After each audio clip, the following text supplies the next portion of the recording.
اللهم صل على محمد وعلى آل محمد كما صليت على إبراهيم وعلى آل إبراهيم إنك حميد مجيد. اللهم بارك على محمد وعلى آل محمد كما باركت على إبراهيم وعلى آل إبراهيم إنك حميد مجيد.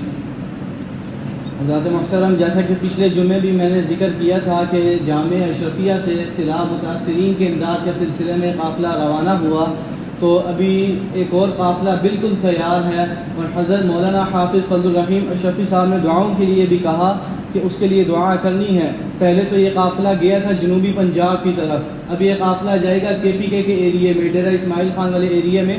تو حضرت نے دعاؤں کے لیے کہا ہے کہ آپ حضرات سے بھی دعائیں کروانی ہیں کہ اللہ تعالیٰ اس قافلے کو صحیح سلامت کے ساتھ وہاں پہنچائے، اور سفر کی جتنی بھی مشکلات ہیں اللہ تعالیٰ ان سے بچاتے ہوئے، اور اصل چیز جو ہے کہ یہ مال جو ہے صحیح مستحقین تک پہنچ جائے، اس کے لیے بھی آپ نے خصوصی دعائیں فرمانی ہے. تو یاد رکھیے کہ انسان کا کوئی بھی عمل جو ہوتا ہے نا، کوئی بھی حرکت ہوتی ہے وہ بلا مقصد کے نہیں ہوتی. کوئی بھی کام ہوتا ہے اس کے پیچھے کوئی نہ کوئی مقصد ضرور ہوتا ہے، اس لیے کہ کسی بھی عقل مند انسان، دانشمند انسان کی کوئی بھی حرکت بلا مقصد کے نہیں ہوتی. اب یہ دیکھیں نا کہ آپ لوگ آئے مسجد کی طرف، تو مسجد میں آنے کا مقصد کیا ہے؟ نماز پڑھنا. میں آیا ہوں مسجد تو میرے آنے کا مقصد کیا ہے؟ نماز جمعہ پڑھانا. تو دونوں کا مقصد ہے، بغیر مقصد کے کوئی نہیں آیا. اب ایک بچہ اسکول جاتا ہے، کالج جاتا ہے، یونیورسٹی جاتا ہے، مدرسے جاتا ہے، تو وہاں جانے کا مقصد کیا ہوتا ہے؟ صرف جانا ہی نہیں ہوتا، بلکہ وہاں جا کر تعلیم حاصل کرنا اصل مقصد ہوتا ہے. اب اسی طرح کوئی شخص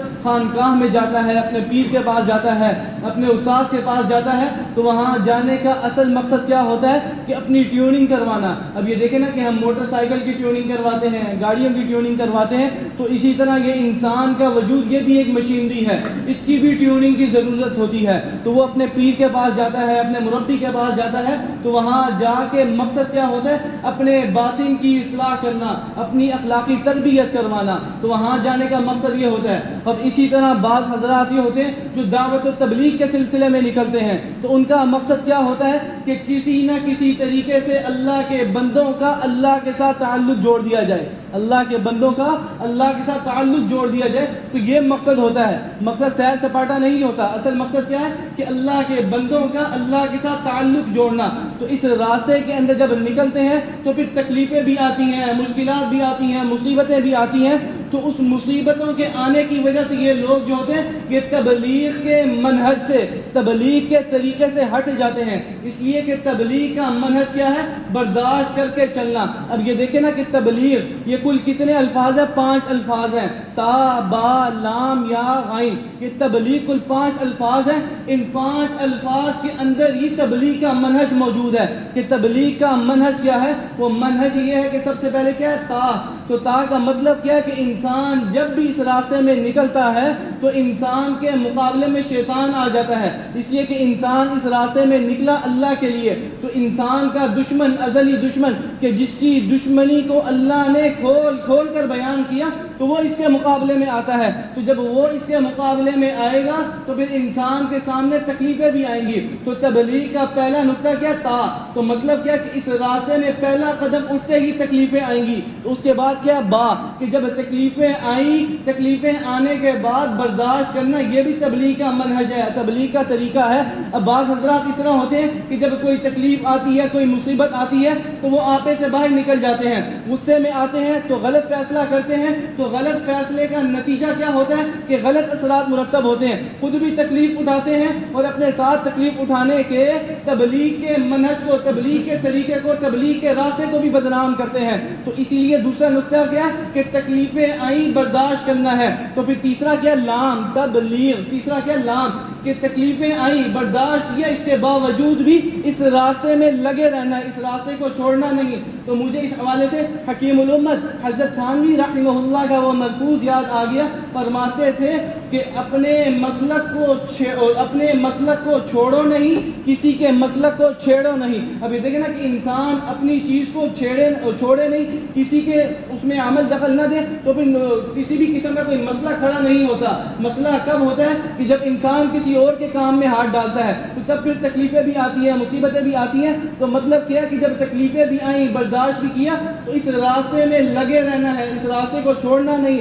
تو جب ان 3 مراحل سے بندہ گزرتا ہے تو پھر چوتھا نقطہ کیا ہے؟ یا تبلیغ. چوتھا نقطہ کیا ہے؟ یا. تو یا کا مطلب کیا ہے کہ پھر اللہ تعالیٰ اس بندے کا یقین بناتے ہیں. اللہ تعالیٰ اس بندے کا یقین بناتے ہیں. تو جب یقین بن جاتا ہے تو پھر آخری نقطہ کیا ہے؟ غائب. تو جب یقین بنتا ہے تو پھر اللہ کی طرف سے غیبی امداد آنا شروع ہو جاتی ہیں. تو مطلب کیا؟ تکلیفیں آئیں گی، برداشت کرنا ہے. برداشت کے بعد اس راستے کو چھوڑنا نہیں بلکہ لگے رہنا ہے. اس راستے میں لگے رہنے کے بعد اللہ تعالیٰ پھر کیا کرتے ہیں؟ یقین بناتے ہیں. یقین جب بن جاتا ہے تو پھر اللہ کی طرف سے غیبی امداد آتی ہے. ابھی دیکھیں نا کہ ایک صحابی، ان کے پاس ایک شخص آیا، کہنے لگا کہ فلاں شخص آپ کی برائیاں بیان کر رہا ہے، آپ کے بارے میں غیبتیں کر رہا ہے. تو وہ صحابی جو ہے وہ خاموشی سے بیٹھے رہتے ہیں، کچھ بھی نہیں کہتے. گھر جاتے ہیں، گھر جانے کے بعد کچھ چیزیں جمع کرتے ہیں. تو وہ چیزیں جمع کرنے کے بعد اس شخص کے گھر پہنچا دیتے ہیں جو ان کی غیبتیں کر رہا تھا. تو کسی نے ان سے پوچھا کہ حضرت وہ تو آپ کے بارے میں یہ رویہ اختیار کر رہا ہے اور آپ اس کو تحفے دے رہے ہیں، گفٹ دے رہے ہیں، تو یہ کیا ماجرا ہے؟ تو انہوں نے فرمایا کہ یہ بندہ میرے ساتھ بھلائی کا معاملہ کر رہا ہے. کیوں؟ اس لیے کہ اپنی نیکیوں میں مجھے شامل کر رہا ہے. میرے بارے میں غیبتیں کر رہا ہے تو قیامت کے دن اللہ اس کی نیکیوں میں مجھے بھی شامل کریں گے. تو اب یہ آخرت کے اعتبار سے میرے ساتھ بھلائی کا معاملہ کر رہا ہے تو میں بھی دنیا کے اعتبار سے اس کے ساتھ بھلائی کا معاملہ کر رہا ہوں، اس لیے میں اس کو تحفے تحائف دے رہا ہوں. تو اس لیے تبلیغ کا منہج کیا ہے کہ برداشت کے ساتھ، سکون کے ساتھ انسان جو ہے وہ اس راستے میں لگا رہے. تو یاد رکھیے جیسا کہ ابھی بھی ذکر کیا کہ عقل مند کا کوئی بھی کام، کوئی بھی حرکت بلا مقصد کے نہیں ہوتی. ہر کام کے پیچھے کوئی نہ کوئی مقصد ہوتا ہے. تو اب یہ دیکھیں نا کہ یہ زندگی بھی ایک حرکت ہے کہ جو بہت پہلے سے چلی آ رہی اور بہت دور تک چلنے والی ہے. یہ ایک لامحدود حرکت ہے. آپ کہہ رہے ہوں گے کہ بہت پہلے سے کیسے چل رہی؟ حالانکہ یہ تو ماں کے پیٹ کے نکلنے سے شروع ہوئی، ایسی بات نہیں ہے. بلکہ حدیث شریف کے اندر اللہ کے نبی صلی اللہ علیہ وسلم نے فرمایا کہ یہ حرکت جو ہے یہ عالم الستو سے چلی آ رہی ہے. ماں کا پیٹ جو ہے یہ تو ایک اسٹیشن ہے. حرکت جو ہے وہ عالم الستو میں چلی آ رہی کہ جب اللہ نے حضرت آدم علیہ السلام کو پیدا کیا. اس کی تفصیل جو ہے وہ حدیث کے اندر موجود ہے کہ اللہ نے حضرت آدم علیہ السلام کو پیدا کیا. پیدا کرنے کے بعد اللہ نے اپنا دایاں ہاتھ ان کی پشت پر مارا. تو اللہ کا ہاتھ کیسا ہے؟ اس کی شان کے مطابق، ہمارے جیسا نہیں ہے. اس لیے کہ ہم تو جسم والے اور اللہ کی ذات جسم سے پاک. تو اللہ کا ہاتھ کیسا؟ جیسا کہ اس کی شایان شان، اس کی شان کے لائق. تو حدیث میں آتا ہے کہ اللہ نے اپنا دایاں ہاتھ حضرت آدم علیہ السلام کی پشت پر مارا. تو پشت پر مارنے کی وجہ سے وہ ساری اولاد جو قیامت تک آنے والی تھی ساری نکل آئی. اور وہ اولاد نکلی کہ جس کا ٹھکانہ جنت تھا. تو پھر اللہ نے اپنا بایاں ہاتھ مارا. تو بایاں ہاتھ مارنے کی وجہ سے وہ اولاد نکلی جس نے جہنم میں جانا تھا. تو مطلب کہ اربوں کا مجمع جمع ہو گیا. تو اللہ نے ان ساروں کو ایک وادی میں جمع کیا. وادی میں جمع کرنے کے بعد اللہ نے ان سے ہم کلام ہوئے اور پھر اللہ تعالیٰ نے اپنا جمال بھی دکھایا. سبحان اللہ، کتنا خوبصورت ہوگی اللہ کی ذات کہ جس نے اتنے خوبصورت پیدا کیے، سوچے وہ کس قدر خوبصورت ہوگا. تو اللہ تعالیٰ نے اپنا جمال دکھایا. جمال دکھلانے کی وجہ سے سارے انسانوں کے دلوں میں اللہ کی محبت آ گئی. تو پھر اللہ تعالیٰ نے ان سے کلام ہوتے ہوئے فرمایا کہ الست بربکم. قرآن مجید میں اللہ نے اس نقشے کو یوں کھینچا کہ وَإِذْ أَخَذَ رَبُّكَ مِن بَنِي آدَمَ مِن ظُهُورِهِمْ ذُرِّيَّتَهُمْ وَأَشْهَدَهُمْ عَلَىٰ أَنفُسِهِمْ أَلَسْتُ بِرَبِّكُمْ، کیا میں تمہارا رب نہیں ہوں؟ تو حدیث میں آتا ہے کہ جب اللہ تعالیٰ اس انداز سے مخاطب ہوئے تو ساری کی ساری انسانیت ایک دوسرے کا منہ دیکھنے لگ گئی کہ اس سوال کا جواب کیا دیں گے. تو سبحان اللہ، قربان جائیں سرکار دو عالم صلی اللہ علیہ وسلم پر. اب یاد رکھیں کہ جب حضور صلی اللہ علیہ وسلم کا نام آتا ہے تو علماء نے لکھا کہ اس مجلس میں ایک مرتبہ حضور پر درود بھیجنا واجب ہے. درود بھیجنا واجب ہے، نہیں بھیجیں گے تو گناہ گار ہیں. لیکن محبت کا تقاضا کیا ہے کہ جتنی مرتبہ نام آئے اتنی مرتبہ درود بھیجا جائے، جتنی مرتبہ نام آئے اتنی مرتبہ. تو قربان جائیں سرکار دو عالم صلی اللہ علیہ وسلم پر کہ سب سے پہلے آپ نے جواب دیا. جواب کیا دیا؟ بلا، کیوں نہیں؟ اے اللہ، آپ ہی ہمارے رب ہیں، آپ ہی ہمارے خالق ہیں، آپ ہی ہمارے رازق ہیں. جب حضور نے جواب دیا تو حضور کے جواب دینے کے بعد انبیاء کو پتہ لگا. تو پھر انہوں نے وہی جواب جو سرکار دو عالم صلی اللہ علیہ وسلم نے دیا اسی کو دہرایا. تو انبیاء کے جواب دینے کی وجہ سے ساری انسانیت کو پتہ لگا کہ کیا جواب دینا ہے. تو اس وقت انہوں نے بھی یہی فرمایا قالوا بلا، کیوں نہیں اے اللہ، آپ ہی ہمارے رب ہیں. تو جب یہ وعدہ ہوا، اس کا اقرار ہوا، اس کے بعد اللہ تعالیٰ نے فرمایا کہ اب دیکھو میں تمہیں دنیا میں بھیجوں گا. دنیا میں بھیجنے کے بعد تم نے اس وعدے کو یاد رکھنا ہے. کہیں ایسا نہ ہو کہ دنیا میں جاؤ، دنیا کی رنگینیوں میں مگن ہو جاؤ اور اس وعدے کو اور مجھے بھول جاؤ. ایسا نہیں ہونا چاہیے. اور اس وعدے کی یاد دہانی کے لیے میں انبیاء بھی بھیجوں گا، رسول بھی بھیجوں گا جو تمہیں اس وعدے کی یاد دہانی کراتے رہیں گے. تو چنانچہ انبیاء بھی آئے، انہوں نے بھی اس وعدے کی یاد دہانی کرائی. تو انبیاء اور رسول کا بھیجنا یہ بھی اسی وجہ سے تھا کہ اللہ تعالیٰ اپنے رب ہونے کا جو وعدہ اور اقرار لیا تھا، اللہ تعالیٰ اس کی یاد دہانی کرواتے رہے. تو جب یہ وعدہ ہوا تو پھر اس وقت اللہ تعالیٰ نے کیا فرمایا کہ یاد رکھو کہ جب قیامت کے دن تم میری بارگاہ میں آؤ گے تو پھر ایسے نہ کہنا کہ ان تقولوا یوم القیامت انا کنا عن ھذا غافلین،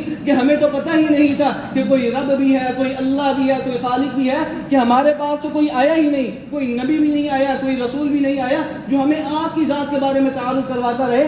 اس وقت اللہ تعالیٰ کیا فرمائیں گے کہ میں نے اپنے رب ہونے کا اقرار خود کروایا تھا، میں خود بتلا رہا تھا کہ میں رب ہوں اور تم نے گواہی بھی دی کہ اللہ آپ رب ہیں. تو پھر اللہ تعالیٰ کیا فرمائیں گے کہ اس اقرار پر میں نے تمہارے باپ آدم کو بھی گواہ بنایا. تو آدم علیہ السلام کی گواہی کے تحت اللہ تعالیٰ نے یہ اقرار نامہ کروایا. اس کے بعد اب جیسا کہ ذکر کیا کہ انسان کی زندگی بھی ایک حرکت ہے کہ جب یہ ایک طرف سے چلی دوسری طرف جا رہی تو آدمی کا، عقل مند کا کوئی بھی کام، کوئی بھی حرکت بلا مقصد کے نہیں ہوتا. اب یہ دیکھیں نا کہ زندگی اتنی بڑی حرکت کہ کب سے چلی اور کب تک چلتی رہے گی. تو اتنی بڑی حرکت ہوئی تو اتنی بڑی حرکت کا آخر کوئی نہ کوئی مقصد بھی تو ضرور ہوگا نا کہ جو اللہ نے زندگی دی اس زندگی کے پیچھے کیا مقصد ہے. تو سوال یہ اٹھتا ہے، تو فرض کریں کہ اگر اس کا مقصد ہو روٹی کھانا، تجارت کرنا، یہ سارے کے سارے جو دنیاوی اغراض ہیں، اگر یہی مقصد لے لیا جائے تو یاد رکھیں کہ اتنا بڑا مقصد اس کے لیے اتنی بڑی حرکت کے لیے اتنا معمولی سا مقصد ہو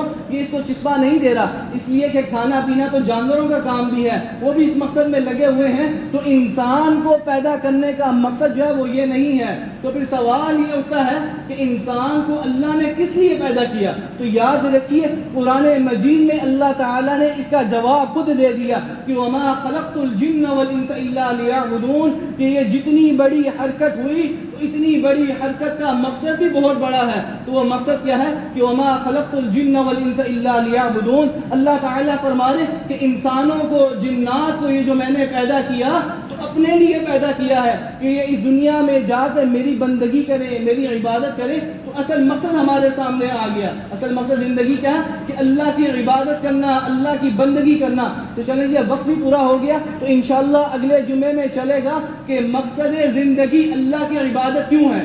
ابھی مقصد سامنے آ گیا نا کہ مقصد زندگی کیا ہے، اللہ کی عبادت. تو اگلے جمعے میں یہ بحث چلے گی کہ مقصد زندگی اللہ کی عبادت کیوں ہے. تو اس حوالے سے گفتگو کی جائے گی. تو ایک ضروری اعلان بھی میں نے آپ حضرات سے کرنا تھا کہ اب جیسا کہ جی قائد صاحب جمعے کی پہلی اذان کتنے بجے ہوتی ہے؟ 1 بجے.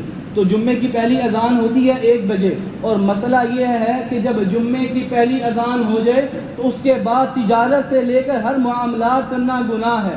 تجارت سے لے کر ہر معاملات کرنا گناہ ہے. اور مسجدوں کے اندر یہ چیز دیکھنے کو ملتی ہے کہ احباب جو ہیں وہ بیان کے اندر اور پہلی اذان کے بعد نہیں آتے، بلکہ جس وقت خطبہ شروع ہونے لگتا ہے تو اس وقت وہ آتے ہیں. تو اسی لیے اگلے جمعے سے ترتیب یہ بنائی جائے گی کہ پہلی اذان جو ہے وہ بیان کے فوراً بعد دی جائے گی. پہلی اذان جو ہے وہ بیان کے فوراً بعد دی جائے گی تاکہ جو احباب بیان میں نہیں شریک ہوتے کم از کم وہ گناہ گار نہ ہو، کم از کم وہ گناہ گار نہ ہو. اس لیے کہ اپنے بیان کو میں آپ لوگوں پر مسلط نہیں کرتا کہ نہیں سنیں گے تو گناہ گار ہوں گے. تو اس لیے پہلی اذان جو ہے وہ بیان کے بعد ہوگی. بیان کے بعد سنتیں ادا کی جائیں گی، سنتوں کی ادائیگی کے فوراً بعد دوسری اذان، پھر اس کے بعد جو ہے وہ خطبہ شروع ہو جائے گا. تو انشاءاللہ بیان جو ہے وہ مکمل 1:10 پہ شروع ہوا کرے گا. تو یہ جمعے کی ترتیب اگلے جمعے سے آپ نے اپنے ذہن